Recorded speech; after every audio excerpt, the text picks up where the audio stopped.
Well, hey, friends. As many of you know, I am going to be flying out tomorrow for Scotland for the COP26 Climate Summit, the UN Summit on Climate Change. And what I wanted to do was to put together a little short video to explain not only why I'm going, but a little bit about what COP26 is and what's going on there, and a little bit about the science, because this stuff's very complicated. I'm going primarily to learn about what's going on a global scale and the conversations that are taking place around that.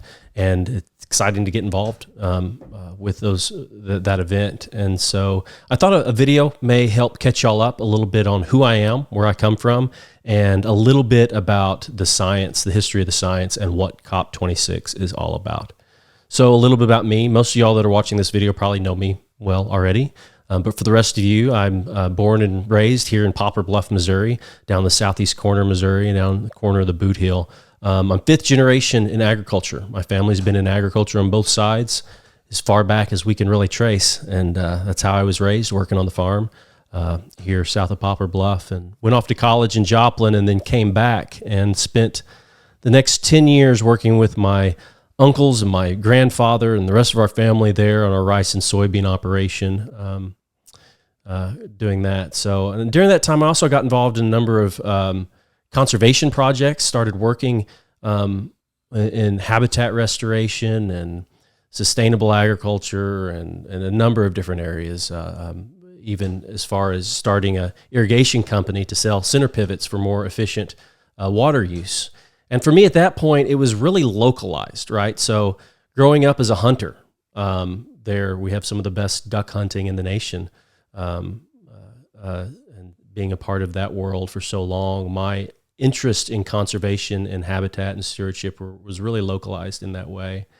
And so even in college, going off and getting into rock climbing and hiking, mostly in Northwest Arkansas, and always been an outdoorsman in so many different ways. And that was kind of the extent of it. And developed a passion for that in a number of different areas, and primarily, as I said, around habitat restoration and conservation and some of that stuff. So towards the end of my time in the row crop side of the operation, I started Southland Irrigation, which sold and installed center pivots and precision irrigation, variable rate technology and stuff to be more efficient with our use of water and save money doing so. And then shortly after that, I came over and took over our family turf operation when my dad started a limestone quarry just up the road. And since then, I've been involved with that. But we also started Merritt Anderson in 2016 that takes a number of our properties that have sensitive either habitats or ecological resources or minerals or whatever, and we put those out for different projects. And I oversee the conservation side of that for those easement projects, and work with a lot of land trusts to discover what's there, how we can protect what's there, restore some natural habitats. We've even found a number of federally endangered species on a lot of these properties that we've had in the family for a number of years on these crucial soils, as they're often termed. And so for me, I kind of backed my way into the climate conversation. It started with my work in the family business, in agriculture, my love for outdoors and hunting and hiking and rock climbing and really being passionate about those kind of that kind of engagement with the world around us, with our natural resources. And so I keep hearing all this science about climate change, but it really wasn't something that was forefront of my imagination on what needed to be done or how to engage with that. And so, as I say, I backed my way into it.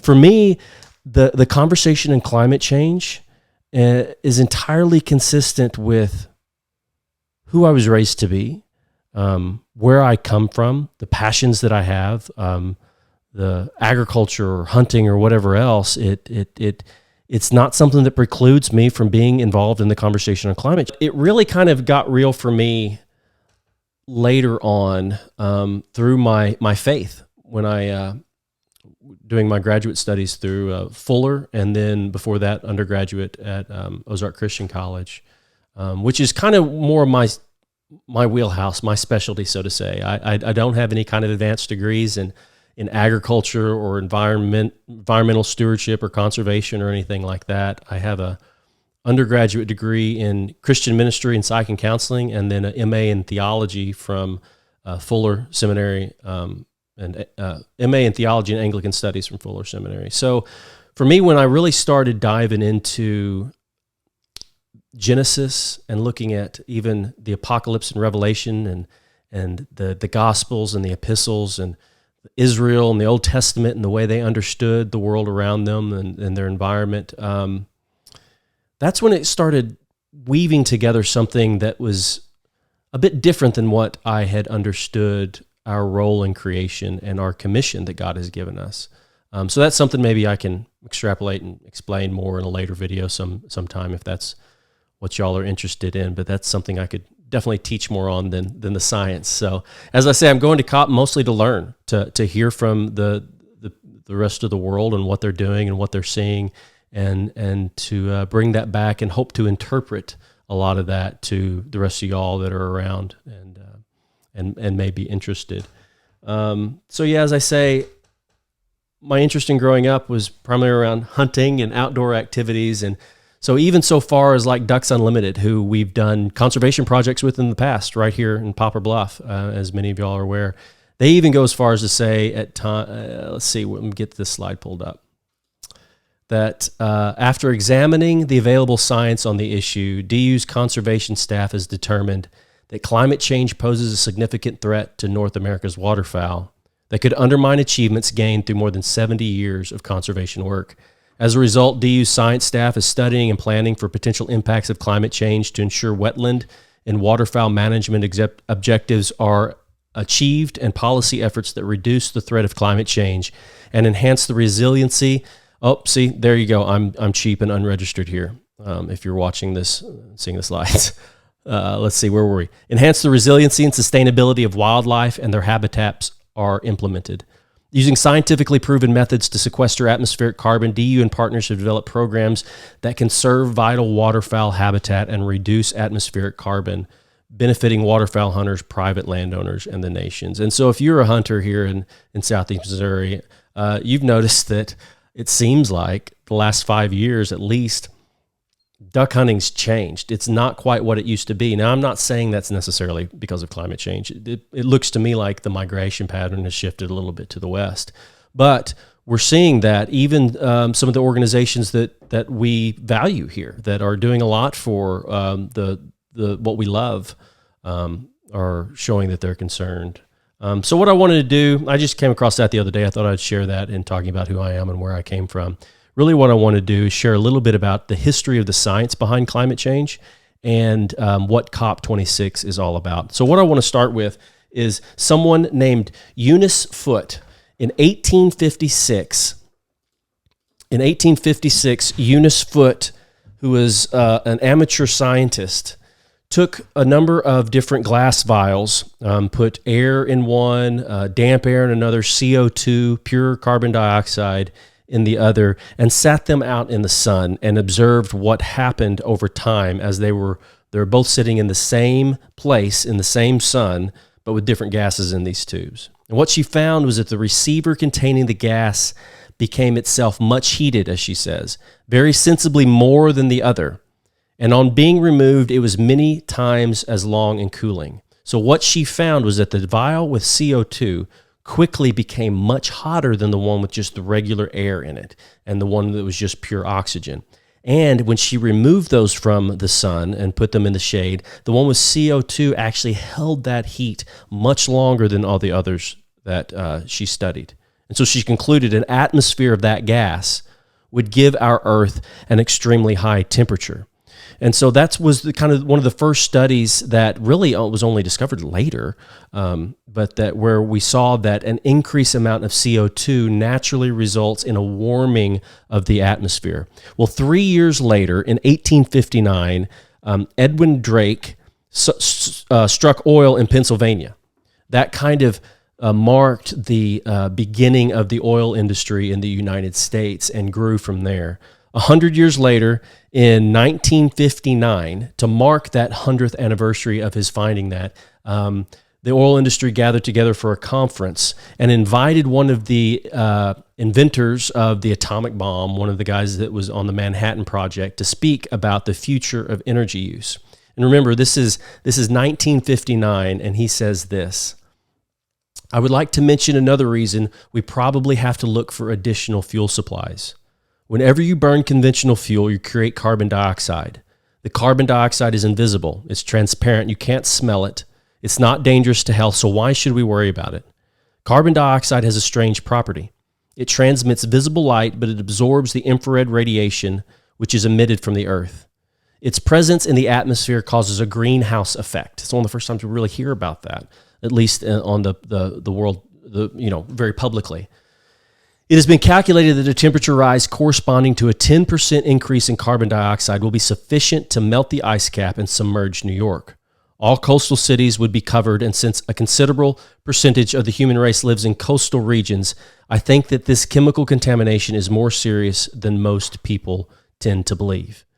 And it sounds very alarmist, and maybe it is. I don't know. That's one thing I'm trying to learn about, how severe that possibly could be. And he was presenting this to the oil executives.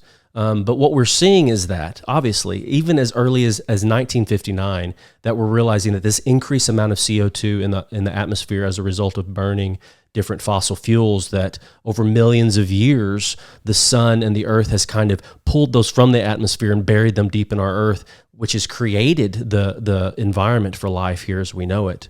The releasing back of those will continue to heat up our atmosphere and cause these kind of catastrophic effects.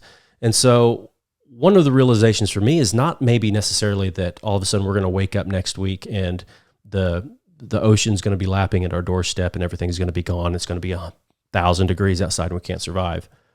But we have, as humanity, have allotted resources and moved into certain areas, and we have infrastructure set up in a particular way to thrive in the way our environment is currently situated.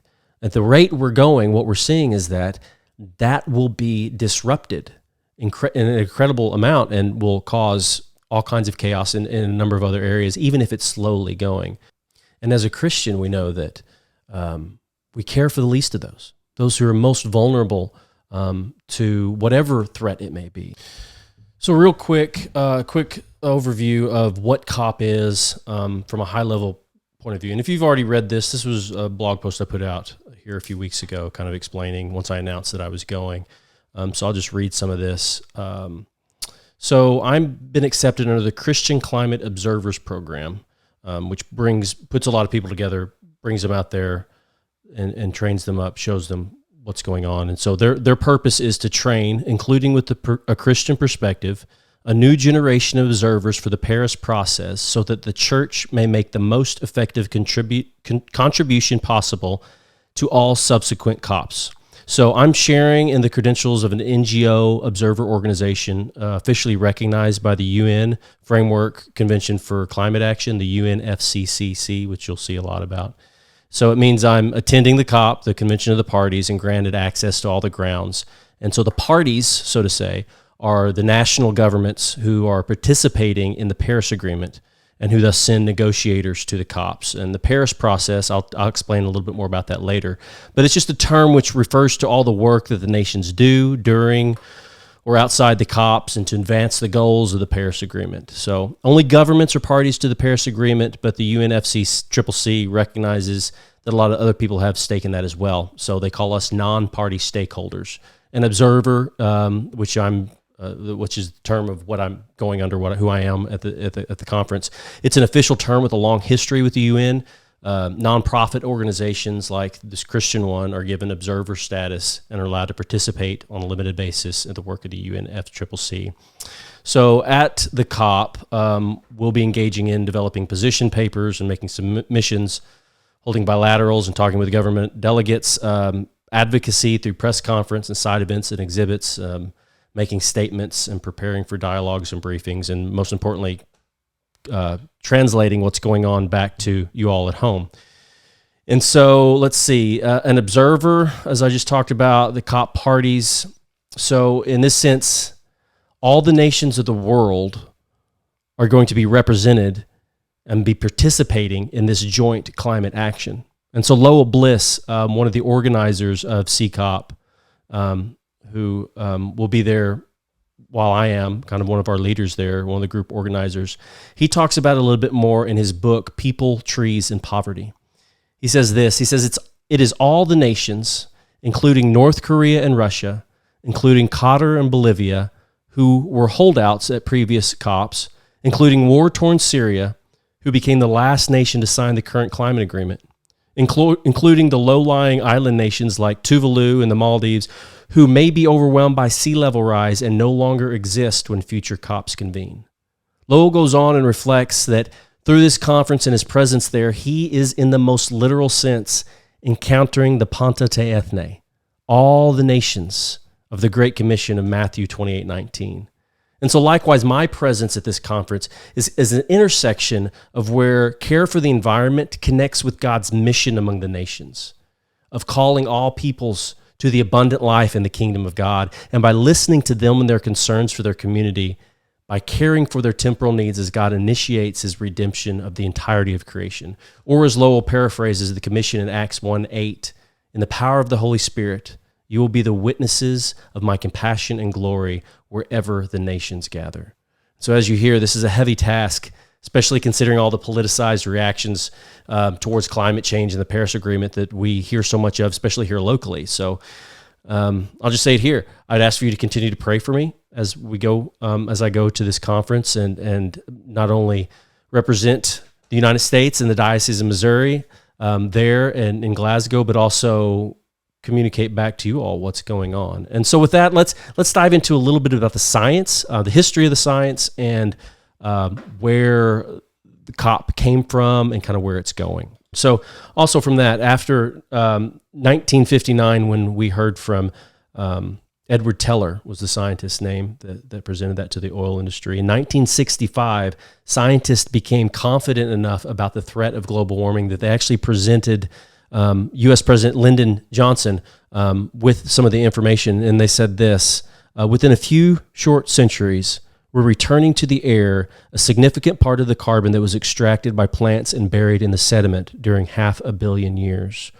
Scientists wrote in their report, by the year 2000, the increase in CO2 will be close to 25% relative to pre-industrial times. This may be sufficient to produce measurable and perhaps marked changes in the climate. And so where I'm getting some of this information is Katharine Hayhoe's latest book, Saving Us, where she dialogues a lot of this. And so then in 1975, Exxon's own scientists began making grim predictions in their own internal reports. In 1987, Time magazine put a burning planet in a greenhouse on its cover. The next year, NASA scientist Jim Hansen testified to Congress that global warming was real. The same year, United Nations Intergovernmental Panel on Climate Change, the IPCC, was formed. And that was in 1988, where it started to make front page news, and where we started really hearing the public become more aware of the science that had been going around. So there in 1988, the IPCC was established by the World Meteorological Organization and the UN Environment Program.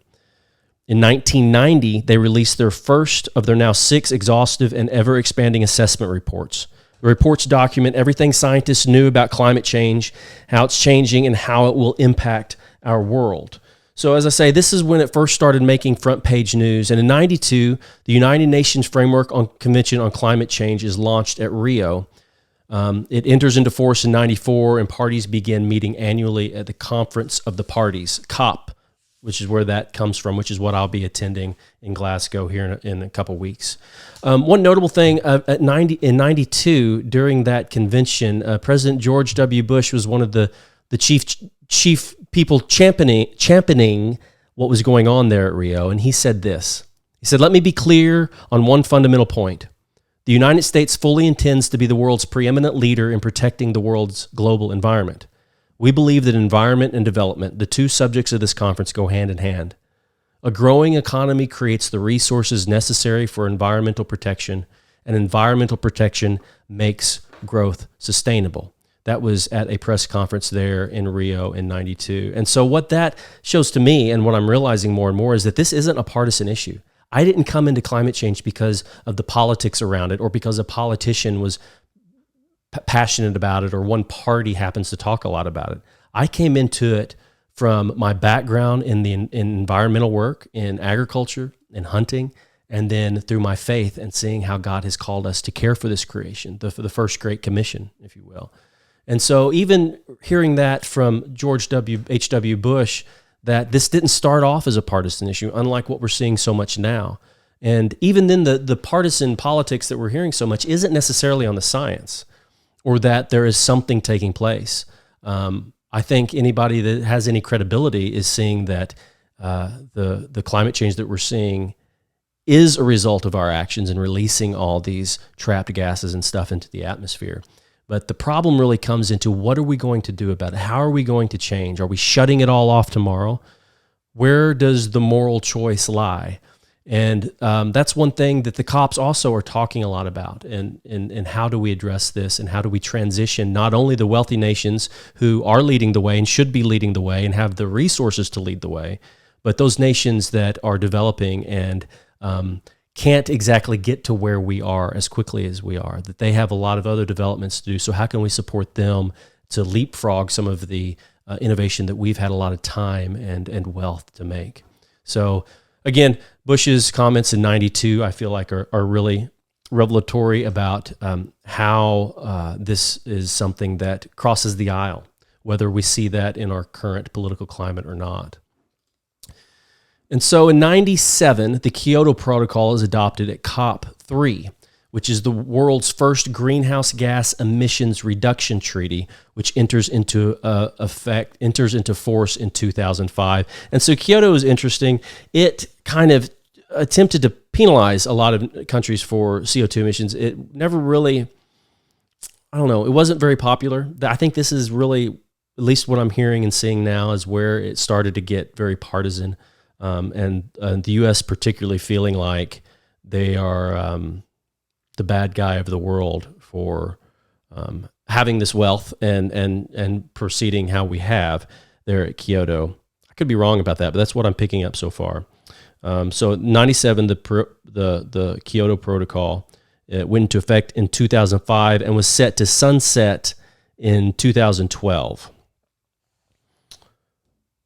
So let's see, let me pull this chart back up. That was in 2009. So 2015, that was in 97. In 2009, COP15 at Copenhagen falls short of expectations, but launches the Green Climate Fund and sets the stage for the global agreement at COP21. So again, COP, this is the Convention of the Parties, where the United Nations Framework Convention on Climate Change gets together at these conferences at COP.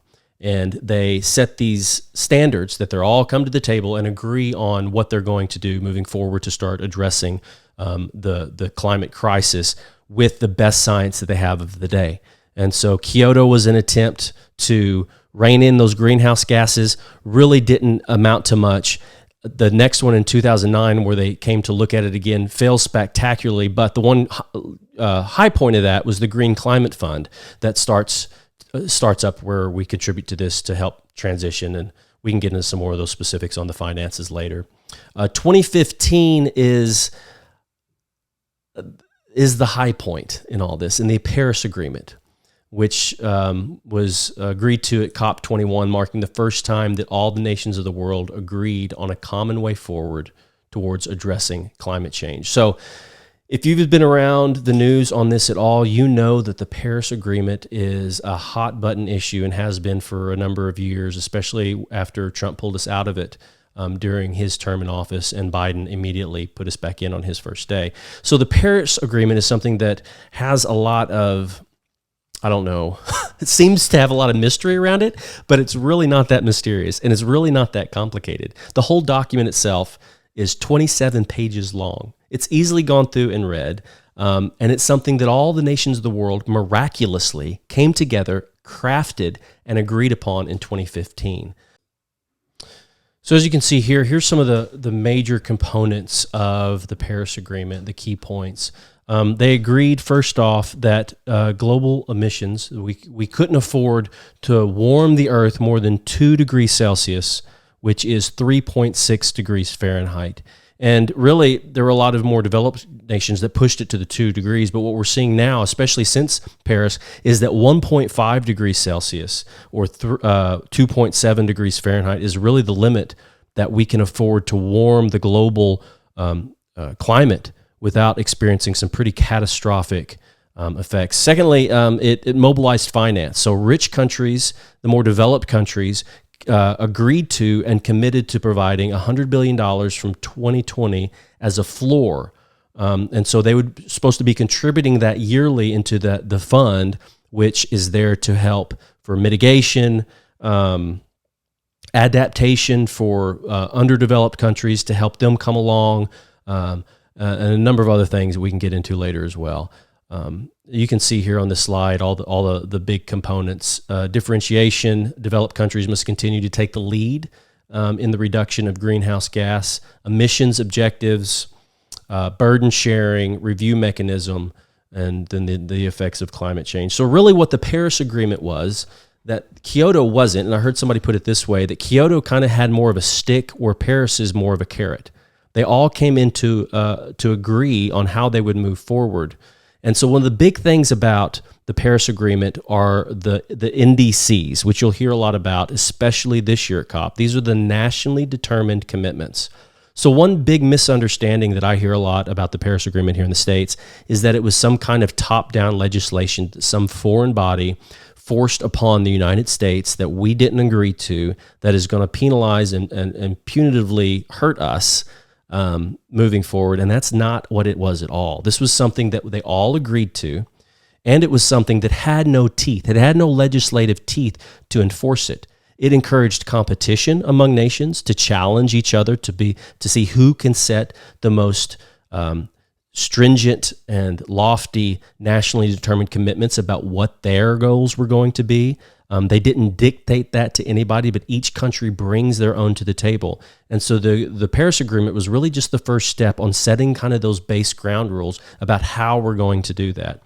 And so this year, well, actually what it was supposed to have been, let me see if we got this slide. 2016 to 2018, as they start establishing the rule book for the Paris Agreement, which was implemented in 2020, as we talked about.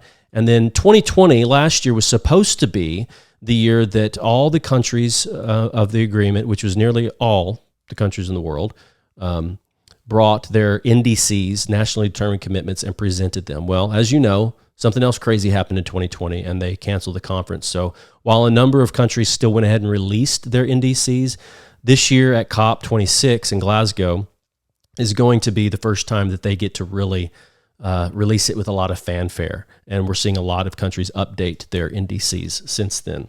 So this year, COP26, the world is gathering again at Glasgow to not only go over the nationally determined commitments, but to look at a number of other things as well. So it's going to be an incredible conference, incredible opportunity. Keep your eye on what's coming out of that. And so one of the things in Paris is that they would agree to every so many years to do a stock take, as they termed it, a global stock take, which is first set to happen in 2023, COP28, to inform the world's progress towards each party's stated goals. So the way it was set up was that each country would set up their nationally determined commitments, and then after so many years come back to COP and evaluate together, how are we doing? How are we doing at meeting those commitments? And is it good enough to meet the 1.5 or 2 degrees Celsius mark that we've determined is the mark that we have to hit? And then as you can see, 2025 and beyond, to continue to do that and to get more ambitious with their NDCs on a 5-year cycle. So really that's the big marks there as far as the history of the UN conferences on climate change and how it kind of came about. Again, this was a 100-mile-an-hour, 30,000-foot view on what's going on and what COP26 is. As I say, my background is not so much in the science. One of my primary reasons for going to COP26 and getting accepted to this program was to learn more about the science and what's going on at a global scale. and how that will impact us here at home, what that means for us and how we can partner, what we can do, how we can be more conscious about the effect that we're having on our home.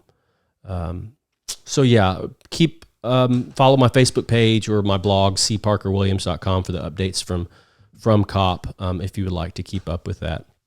And tell me in the comments what you would like to hear more about. As I say, my passion and background is in the theology, or my faith is really what led me here. And I think I would like to spend some time maybe diving into some of that. So yeah, share this video however you would like, and comment on what you would like to hear more about, so I know how to direct some of my either research at COP or the updates as we go along.